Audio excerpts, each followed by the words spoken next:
দর্শক ৭ বছরের এক বাচ্চাকে কুমিরে টেনে নিয়ে গিয়েছে ঘণ্টাখানেক আগে।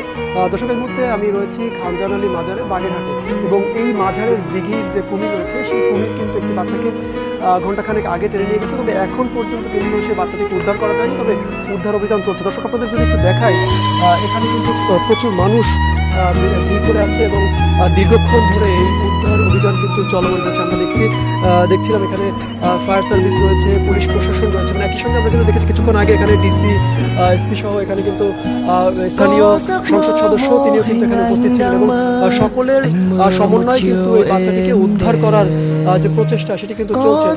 এই মুহূর্তে মাজারের যে অবস্থা, এখানে যে দর্শনার্থীরা আজকে সারাদিন এখানে এসেছেন, ঘুরতে এসেছেন, তারা কিন্তু এখানেই স্থির হয়ে দাঁড়িয়ে রয়েছেন। এবং আমরা এই মুহূর্তে যে ঘাটটিতে রয়েছি, এই ঘাটটি হচ্ছে মাজারের নারীদের জন্য সংরক্ষিত একটি ঘাট, এবং এই ঘাটে নারী যারা দেশের বিভিন্ন প্রান্ত থেকে আসেন, ভক্তবৃন্দ বা দর্শনার্থী, তারা কিন্তু এই ঘাটে এসে গোসল করেন বা এই ঘাটের পানি ব্যবহার করেন। এবং সেই ঘাট থেকেই কিন্তু বাচ্চাটিকে ঠিক ঘণ্টাখানেক আগে এখান থেকে কিন্তু